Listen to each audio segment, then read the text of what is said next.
First Contact Deception. The massive Uridian dreadnought Inevitable Conquest cut through the darkness of space, its crystalline hull refracting starlight in hypnotic patterns. On the command bridge, High Commander Zelfar stood with 4 of his 6 arms clasped behind his back, the remaining 2 manipulating holographic displays with practiced precision. His exoskeleton gleamed under the ambient blue light of the bridge, and his compound eyes reflected countless data streams. "Status report on the newly discovered system," Zelfar demanded, his voice resonating with the harmonic overtones typical of the Uridian elite caste. Second Commander Vexmore approached, her movements swift and efficient. "High Commander, long-range scans confirm a habitable planet with technological emissions. The natives call it Earth. They appear to have achieved rudimentary spaceflight, but their technology is primitive. They've barely reached their own satellite and established a few orbital platforms." Zelfar's mandibles clicked in amusement. Another simple assimilation. Then, "The collective grows stronger with each world. What species are we dealing with?" "They call themselves humans, High Commander. Bipedal carbon-based lifeforms. Physically unimpressive, short-lived, and their social structures are fractured into competing nation-states. They possess no unified planetary defense system." "Typical of primitive species," Zelfar said dismissively. "Prepare the standard first contact protocol. Let them witness a fraction of our might, and they'll surrender without resistance." The Inevitable Conquest continued its approach to the Sol system, accompanied by a flotilla of 20 support vessels. Each ship in the Iridian fleet was a marvel of engineering, capable of reducing an entire continent to ash within hours. The Iridian collective had conquered over 300 worlds using the same approach. Overwhelmed with a display of superior technology, demand submission, and absorb the new species into their rigid case system. As the fleet reached the edge of the Sol system, they detected unusual activity. The humans had noticed their approach far earlier than anticipated. "High Commander, the humans have detected our presence," reported the sensor officer. "They're broadcasting messages on multiple frequencies." "Put it on the main viewer," Zelfar ordered. The holographic display flickered to life, showing a human female with dark skin and short-cropped hair. She wore a simple blue uniform with minimal insignia. "Unknown vessels, this is Admiral Helena Chen of the United Earth Defense Force. You are approaching restricted space. Identify yourselves and state your intentions." Zelfar stepped forward, allowing the communication array to capture his imposing form. The translator algorithms would convert his harmonic speech into something the humans could understand. "I am High Commander Zelfar of the Iridian Collective. Your world has been noticed by the Supreme Consciousness, ruler of 300 worlds.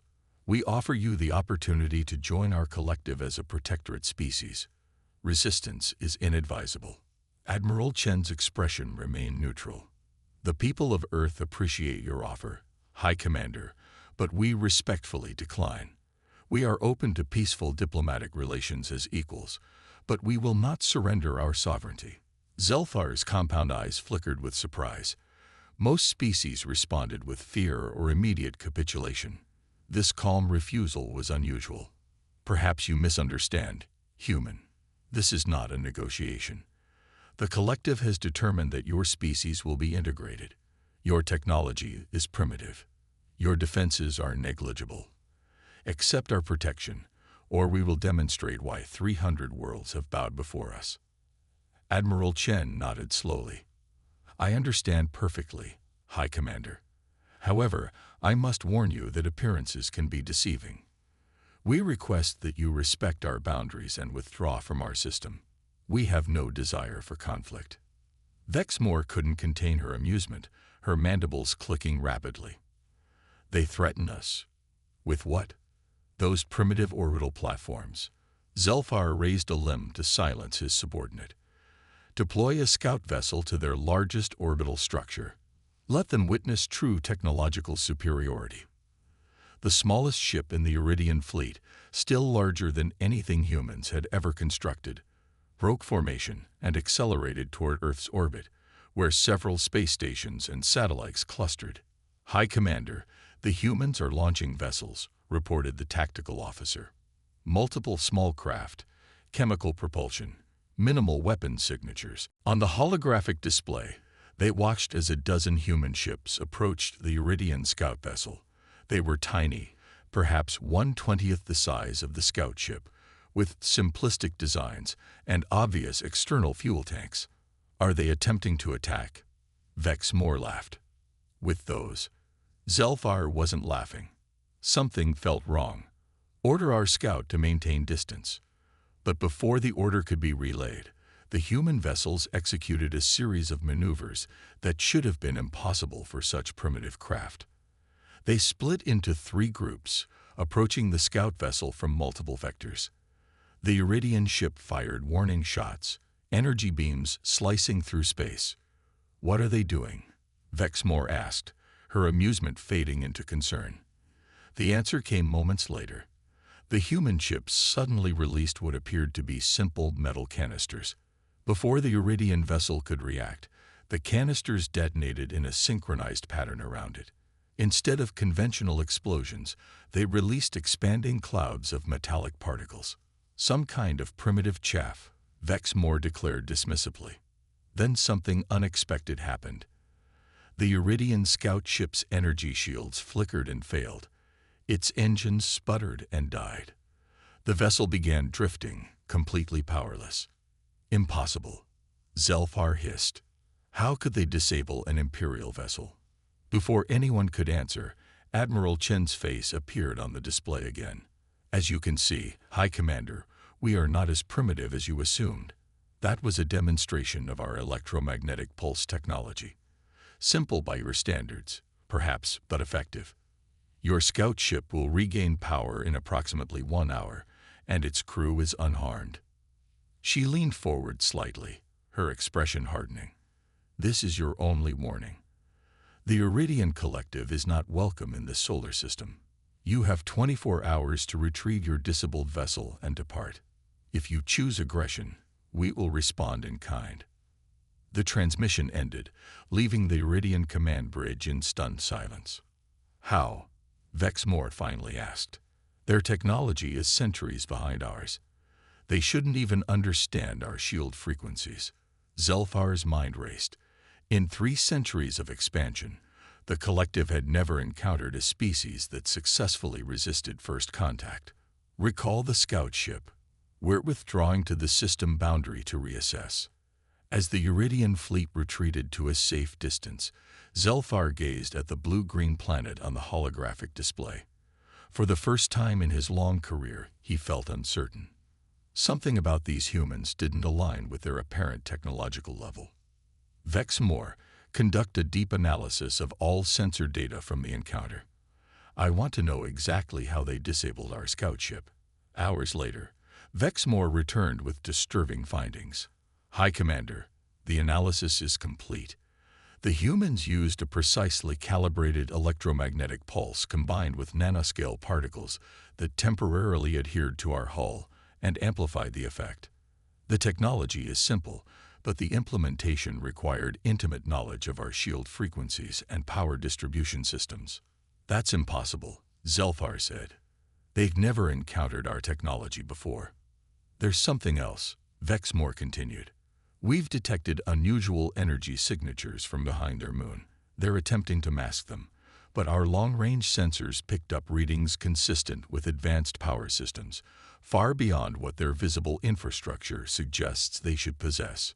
Zelfar's mandibles clicked rapidly as he processed this information. "They're hiding their true capabilities. The question is why?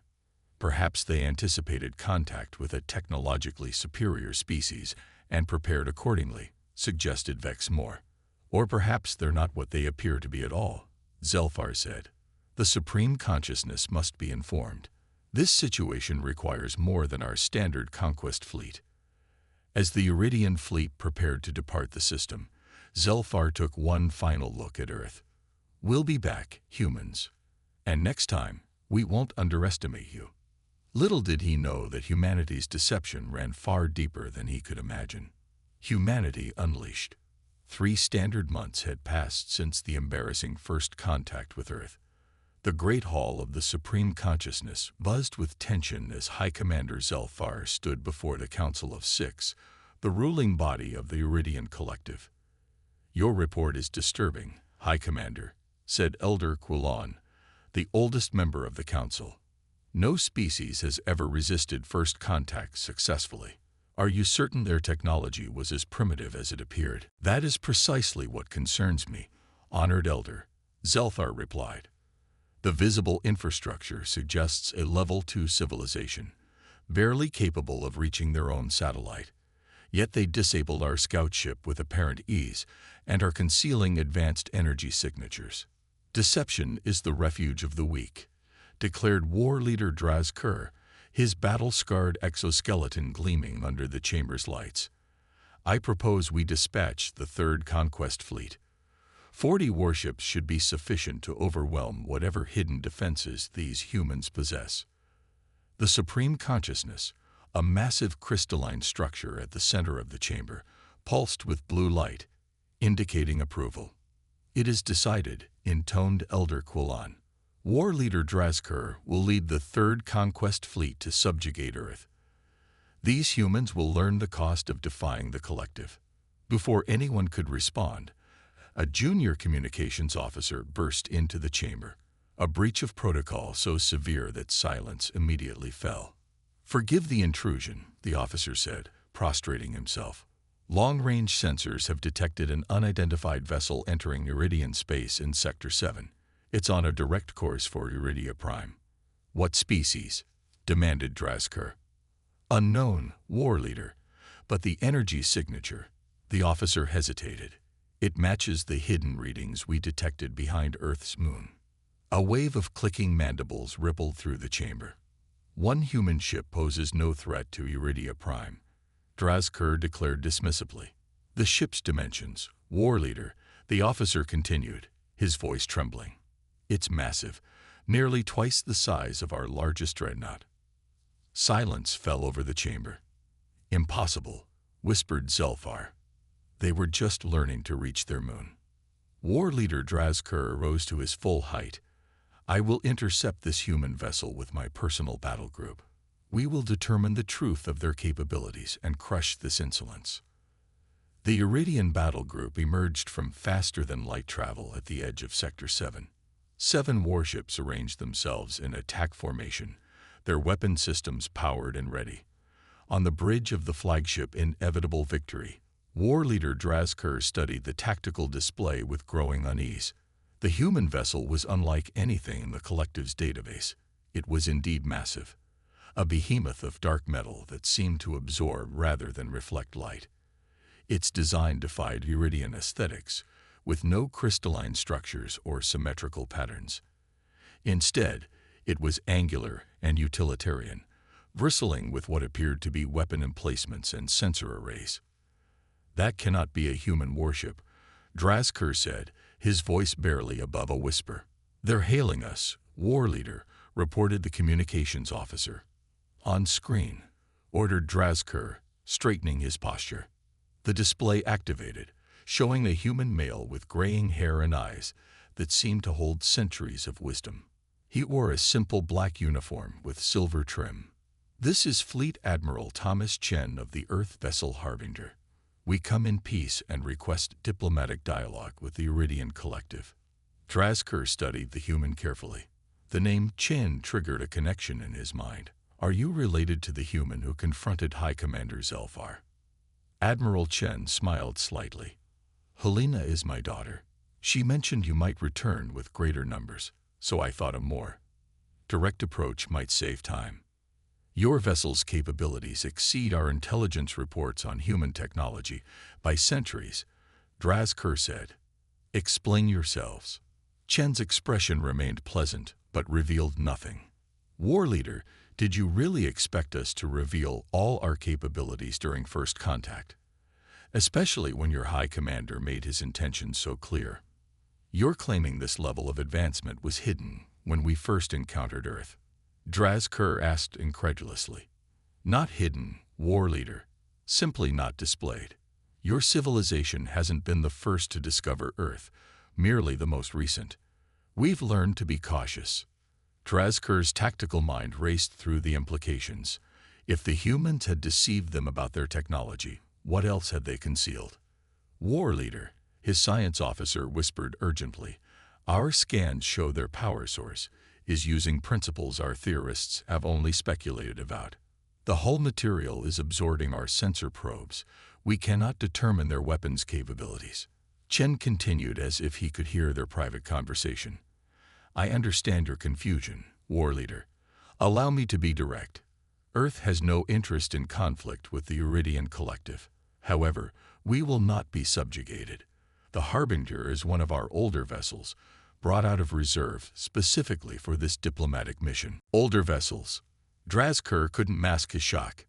Indeed, we've maintained a policy of technological discretion for several centuries. It served us well when encountering expansionist civilizations. Before Drazker could respond, the tactical officer cut in. War leader, we're detecting multiple spatial distortions around us. Suddenly, space itself seemed to ripple and tear. 5 more human vessels materialized around the Iridian battle group, each smaller than the Harbinger but still imposing. They had seemingly appeared from nowhere, bypassing all Iridian detection systems. We call it quantum folding. Admiral Chen explained calmly. A useful transportation technology we developed about 70 years ago. Your sensors registered our Harbinger because we wanted you to see it. The others remained concealed until now. Drazker's mandibles clicked rapidly in distress. They were surrounded, outgunned, and facing technology they couldn't comprehend. Allow me to be transparent, war leader, Chen continued. Humanity has been spacefaring for longer than your intelligence suggests. We've encountered 17 different civilizations before yours. 12 attempted conquest. None succeeded. Why the deception? Drazker asked, his voice hoarse. Why present as a primitive species? Chen's expression softened slightly. It's our standard protocol. We find it reveals much about a civilization's character. Those who approach with respect and peaceful intentions discover our true nature gradually, through friendship. Those who approach with conquest in mind. He gestured to the surrounding human vessels. Well, they learn differently. The collective has conquered 300 worlds, Drazker said, trying to project confidence he no longer felt. And how many resisted successfully? Chen asked. How many surprised you? Your conquest worked because you only targeted those who couldn't fight back. That ends today. Chen leaned forward. Here's our proposal. The Iridian Collective will cease all expansionist activities. You will establish diplomatic relations with Earth and the Terran Alliance, the 17 species who have joined with us voluntarily. And you will begin the process of offering independence to any worlds that desire it. The Supreme Consciousness would never agree to such terms, Drazker declared. Chen nodded as if expecting this response. We anticipated that, which is why, while we've been talking, 500 smaller human vessels have entered your territory using quantum folding. Half are currently in orbit around Iridia Prime. The others are positioned at key military installations throughout your empire. A cold feeling spread through Drazker's exoskeleton. You're bluffing. Chen tapped something on his console, and the display split to show live footage of Iridia Prime, with hundreds of dark, angular human ships in perfect formation around the planet. This isn't conquest, war leader. This is an intervention. Your council will receive our full diplomatic proposal within the hour. I suggest you return to Iridia Prime to participate in the discussions. As the transmission ended, Drazker stood in stunned silence. For the first time in the 1,000-year history of the Iridian Collective, they faced a species they could not intimidate or overcome. Set course for Iridia Prime, he finally ordered, his voice barely audible. As the Iridian battle group prepared to depart, Drazker gazed at the human vessels surrounding them. They had made a fundamental error in their assessment of humanity, one that might cost them their empire. They had mistaken patience for weakness, caution for fear, and restraint for inability. And now the deception had been revealed for what it truly was, a test that the Iridian Collective had catastrophically failed. The Supreme Consciousness was wrong, Draz-Kur murmured to himself. We're not the apex civilization after all. The age of Iridian expansion was over. The era of humanity had begun.